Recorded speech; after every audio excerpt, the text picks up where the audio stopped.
Hello everyone, welcome back on our channel Divyashree physics. तो आज के लेक्चर में हम स्टार्ट करेंगे क्लास 11 का next topic Stokes law. Stokes मतलब एक साइंटिस्ट का नाम है, जैसे हमारे यहाँ पे नाम होते हैं ना जगदीश चंद्र बोस, राकेश, इसी तरह से यहाँ पे फॉरेन साइंटिस्ट के नाम ऐसे ऐसे होते हैं। तो यहाँ पे ये स्टोक एक साइंटिस्ट का नाम है। इसने क्या दिया था, देखो इसने बहुत ही इजी सा कॉन्सेप्ट दिया। इसने कहा कि अगर हम एक बीकर के अंदर वाटर ले लेते हैं और उस वाटर के अंदर हम कोई भी बॉल ड्रॉप करते हैं तो वो बॉल क्या करेगी, धीरे धीरे धीरे धीरे बहुत slow slow slow slow motion में नीचे की तरफ जाएगी। ठीक है, बट क्या होता है कि शुरू में तो उसकी स्पीड ज्यादा होती है, बट थोड़े टाइम बाद अगर बीकर बहुत बड़ा है तो उसकी स्पीड बन जाती है कांस्टेंट। अब उसकी स्पीड कितनी होती है और वहां पे क्या कोई अपोजिट फोर्स भी एक्ट करते हैं, इन्हीं सभी चीजों को किसने बताया था, स्टोक ने बताया था। तो हम शुरू करते हैं तभी तो हमें समझ में आएगा। तो देखो इसने यहाँ पे स्टोक ने क्या ले लिया, बीकर ले लिया। यहाँ बीकर के अंदर कोई भी लिक्विड हो सकता है, वाटर हो सकता है, हनी हो सकता है, कुछ भी हो सकता है। तो लिक्विड इन्होंने डाल दिया। उसके बाद इस लिक्विड में इन्होंने एक स्फेरिकल बॉडी ली। स्फेरिकली क्यों, कोई और बॉडी भी तो ले सकते हैं, बिल्कुल ले सकते हैं, बट इन्होंने कैलकुलेशन को इजी करने के लिए कौन सी बॉडी ली, स्फेरिकल बॉडी ली। क्लियर। तो स्फेरिकल बॉडी इन्होंने कंसीडर कर ली और इन्होंने कहा कि जैसे ही वो स्फेरिकल बॉडी नीचे की तरफ जाएगी, जब तक बॉडी नहीं थी वाटर क्या था, रेस्ट में था, बिल्कुल रेस्ट में था, कोई हलचल नहीं थी, बिल्कुल शहंशाहों की तरह से आराम से सो रहा था। लेकिन जैसे ही उसमें पत्थर फेंका गया, जैसे राजा होता है ना, आराम से ऐश फरमा रहा होता है, लेकिन जैसे ही कोई राक्षस उस पर आक्रमण करता है उसका ऐशो आराम भाग जाता है। तो इसका ऐशो आराम भी भाग गया। जैसे ही स्टोन गिरा, स्टोन के गिरते ही जो इसके साइड वाला लिक्विड होगा उसमें आ गई हलचल। ठीक है, ये जो लिक्विड होगा ये हो गया डिस्टर्ब्ड हो गया। बट जो दूर वाली लेयर से, ये तो अभी भी आराम फरमा रही है, ये तो अभी भी क्या है, रेस्ट में है, अनडिस्टर्ब्ड है, इनके अंदर कोई हलचल नहीं हुई। क्यों, क्योंकि दूर है। तो सिमिलरली यहाँ पे क्या हो रहा है, देखो एक ही लिक्विड है, कुछ लेयर्स में वेलोसिटी बन रही है, मतलब चेंजेस आ रही हैं, और कुछ बिल्कुल आराम से रेस्ट में है। तो यहाँ पर डिस्टर्ब होने का मतलब यहाँ की लेयर्स में प्रोड्यूस हो गई वेलोसिटी इस बॉडी की वजह से, बट जो दूर वाली लेयर्स है वो है अनडिस्टर्ब, मीन्स उनकी वेलोसिटी है 0। तो यहाँ पे ये क्या आ गया, दोनों के बीच में आ गया वेलोसिटी का डिफरेंस। क्या आ गया, वेलोसिटी का डिफरेंस। जहां पे भी वेलोसिटी का डिफरेंस आ जाता है उस चीज को हम बोलते हैं रिलेटिव मोशन। मतलब अगर कोई चीज मूव कर रही है तो मतलब वेलोसिटी है, और अगर हम दो बॉडीज का कंपैरिजन करते, कंपटीशन लगा लो, ठीक है, जब हम कंपैरिजन करेंगे तो दोनों के अंदर चेंजेस है और उसी चेंजेस का नाम है रिलेटिव मोशन। अभी देखो फिजिक्स के अंदर क्या होता है, हम कुछ चीजों को थोड़ा ज्यादा कॉम्प्लिकेटेड कर देते हैं। फॉर एग्जाम्पल हमने अपने प्रीवियस लेक्चर्स में पढ़ा होल, कितना सिंपल सा वर्ड है होल, कोई भी याद रख लेगा, बट इन्होंने फिजिक्स में इसका नाम दे दिया ओरिफाइस, दिया था ना नाम ओरिफाइस। सिमिलरली कितना सिंपल सा वर्ड है पाथ, बिल्कुल भी मुश्किल नहीं है, बट फिजिक्स में हम इसको बोलते हैं लोकस और ट्रांजेक्ट्री पढ़ते हैं ना, प्रोजेक्टाइल वाले लेसन के अंदर हमने क्या पढ़ा था, पाथ ऑफ प्रोजेक्टाइल इज ट्रांजेक्ट्री, और इसी तरह लोकस भी वर्ड होता है, फिजिक्स में यूज करते हैं ऑप्टिक्स के अंदर। सिंबल सा वर्ड होता है एंगल, बट फिजिक्स में हम इसका क्या बना देते हैं, फेज। ठीक है ना, फेज। तो इसी तरह से यहाँ पे कितना सिंपल सा वर्ड है वेलोसिटी का डिफरेंस, बट इन्होंने दे दिया रिलेटिव मोशन। मतलब वेलोसिटी का डिफरेंस कब आ रहा है, जब दो लेयर्स की हम कंपैरिजन कर रहे हैं कि एक लेयर मूव ही नहीं कर रही और दूसरी मूव कर रही है, तो मतलब दोनों के बीच में आ गई रिलेटिव मोशन। ठीक है, और जहां पे रिलेटिव मोशन आती है, जहां पे रिलेटिव मोशन आ गई वहां पे एक राक्षस आ जाता है। राक्षस का मतलब, अब राक्षस का काम क्या होता है, लोगों को पकड़ के उल्टा खींचना, बैकवर्ड डायरेक्शन में खींचना और उनको मार देना। सिमिलरली रिलेटिव मोशन के अंदर जो राक्षस आता है उसका नाम है backward dragging force. Backward dragging force मतलब ये बॉडी जा तो नीचे की तरफ रही है, बॉडी के अंदर मोशन कहां पर है, नीचे की तरफ, बट दो लेयर्स के बीच में ये लेयर अनडिस्टर्ब्ड है, ये मूव कर रही थी, इसकी वजह से यहाँ पे एक राक्षस पैदा हो गया। मतलब एक रिवर्स में फोर्स लग रहा है जिसको हम बोलते हैं बैकवर्ड ड्रैगिंग फोर्स। अब जो ये बैकवर्ड ड्रैगिंग फोर्स है ये किसकी वजह से आ रहा है, ये आ रहा है विस्कोसिटी की वजह से, विस्कोसिटी की वजह से। ठीक है, अगर लिक्विड में मान ले कि कोई लिक्विड के अंदर विस्कोसिटी है ही नहीं तो बैकवर्ड ड्रैगिंग फोर्स आएगा ही नहीं, जीरो फोर्स आ जाएगा। तो मीन्स अगर कोई लिक्विड है उसमें विस्कोसिटी है, तो विस्कोसिटी है दैट मीन्स वहां पर ये राक्षस है, बैकवर्ड ड्रैगिंग फोर्स है। तो स्टोक्स के माइंड में ये चीज आ गई कि अगर तो वेलोसिटी का डिफरेंस आया तो इस राक्षस को आना ही आना है, बैकवर्ड ड्रैगिंग फोर्स। ड्रैगन्स होते हैं ना हॉलीवुड मूवीज के अंदर, तो ये ड्रैगिंग फोर्स है। तो इसने कहा कि जब ये ड्रैगिंग फोर्स आ ही गया है, चलो ठीक है बैकवर्ड ड्रैगिंग फोर्स आ गया, बट इसकी ताकत ढूंढो, इसको हम कैसे मार सकते, कहाँ पे इसको हम कम कर सकते इसकी ताकत को। जैसे स्टोरीज में होता है कि राजा की जान तोते में होती है, सिमिलरली इस राक्षस की जान कहाँ पे है, ऐसी क्या क्या चीजें हो रही है यहाँ पे जिसकी वजह से इस राक्षस को और ज्यादा पावर मिल रही है। तो वही चीज स्टोक्स ने बताई। तो देखते हैं स्टोक्स ने क्या कहा।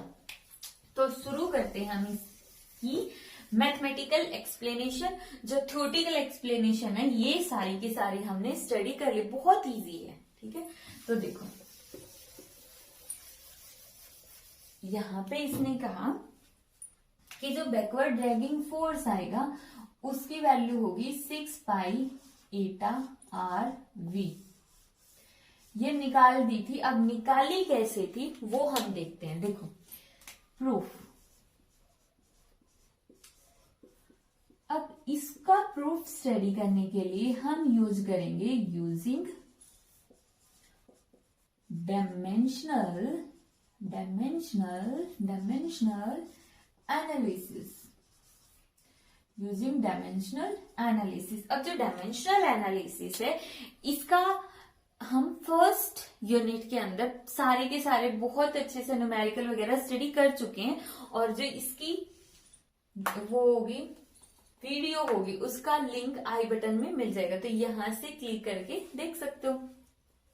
तो अभी चलो हम स्टार्ट कर लेते हैं, नहीं देखनी तो अभी हम समझा देंगे यहीं पे। देखो स्टोक्स ने कहा कि ये जो राक्षस है ड्रैगिंग फोर्स है, this is directly proportional to radius. अब डायरेक्टली या इनवर्सली इसने नहीं कहा, एक्चुअली इसने कहा कि ये जो राक्षस होगा ड्रैगिंग फोर्स होगा वो डिपेंड करता है इस बॉडी की रेडियस पे।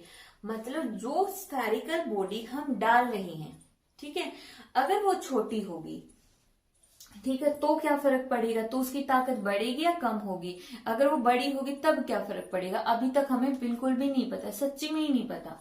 तो अब देखो, ठीक है, इसमें मान लेते हैं कि इसकी पावर है ए, अभी तक हमें नहीं पता ये ए माइनस में होगा या प्लस में होगा।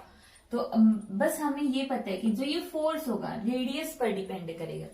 दूसरा वेलोसिटी पर भी डिपेंड करेगा। वेलोसिटी मतलब जितनी स्पीड से ये बॉडी नीचे गिर रही है, क्या उसके गिरने की वजह से भी इस राक्षस को ताकत मिल रही है, पावर मिल रही है, तो पता नहीं, देखते।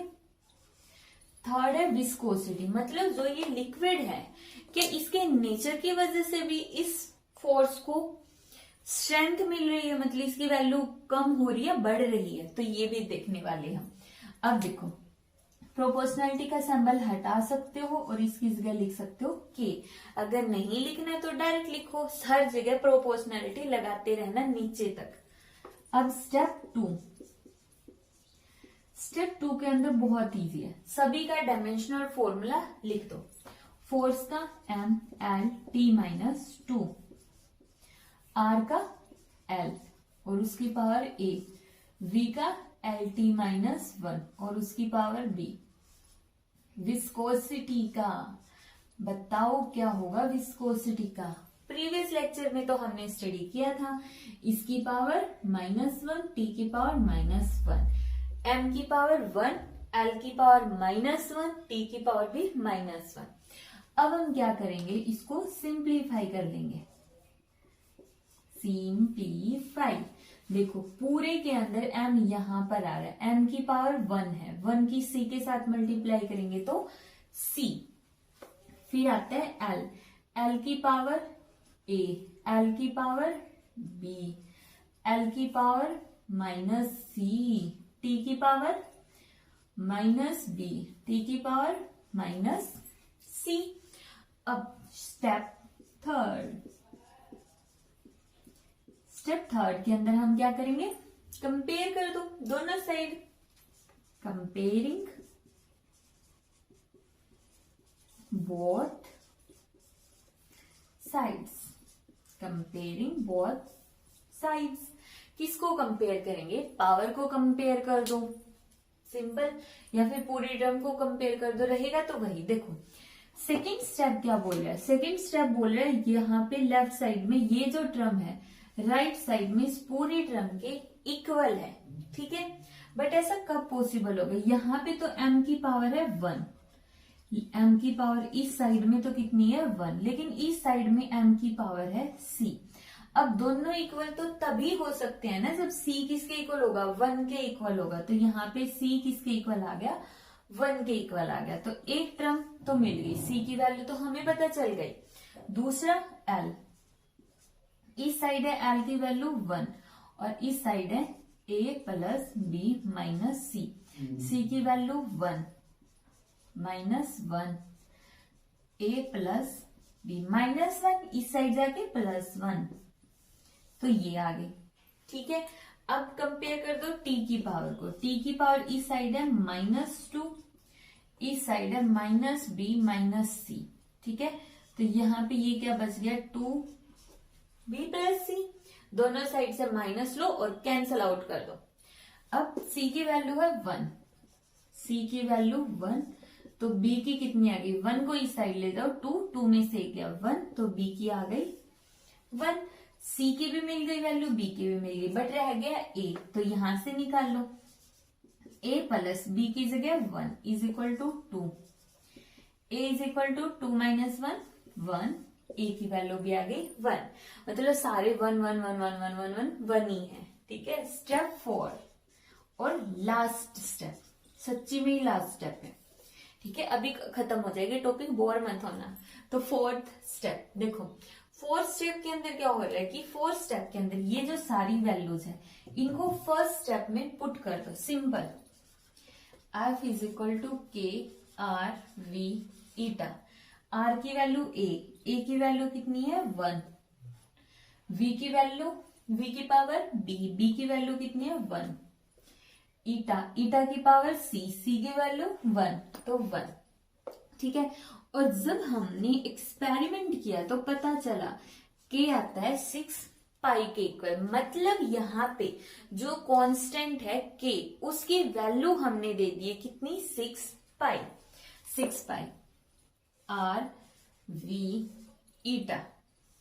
और ये आ गया ये जो राक्षस है, भयानक वाला राक्षस, उसकी स्ट्रेंथ मतलब बैकवर्ड ड्रैगिंग फोर्स, और बैकवर्ड ड्रैगिंग फोर्स का फॉर्मूला। तो यहां से क्लियर हो गया ना कि जो फोर्स होता है अगर तो रेडियस बढ़ रही है, मतलब बॉडी बड़ी बड़ी बड़ी हो रही है, बहुत बड़ी हो रही है, तो दैट मीन्स उसके जो बैकवर्ड ड्रैगिंग फोर्स है वो बढ़ रहा है। अगर वेलोसिटी बढ़ रही है तो भी बढ़ रहा है, अगर विस्कोसिटी बढ़ रही है तो भी बढ़ रहा है। विस्कोसिटी बढ़ने का मतलब अगर हम वाटर लेते हैं, वाटर के अंदर हम बॉडी को, किसी भी बॉडी को फोल्ड करो तो बहुत जल्दी नीचे बैठ जाते हैं, बट वहीं पे अगर हम हनी को लें तो क्या होगा, हनी को लेंगे तो वो बॉडी इतनी आसानी से तो नीचे जाएगी नहीं, या तो ऊपर ही अटक जाएगी, बहुत स्लो मोशन में नीचे जाएगी। और इस तरह से हम इस राक्षस का मतलब बैकवर्ड ड्रैगिंग फोर्स का वैल्यू निकाल सकते हैं। ठीक है, अब हम नेक्स्ट लेक्चर के अंदर देखेंगे कि जब ये बॉडी नीचे की तरफ गिरती है तो इसकी वेलोसिटी क्या होती है, एक्सेलरेशन क्या होता है। ठीक है,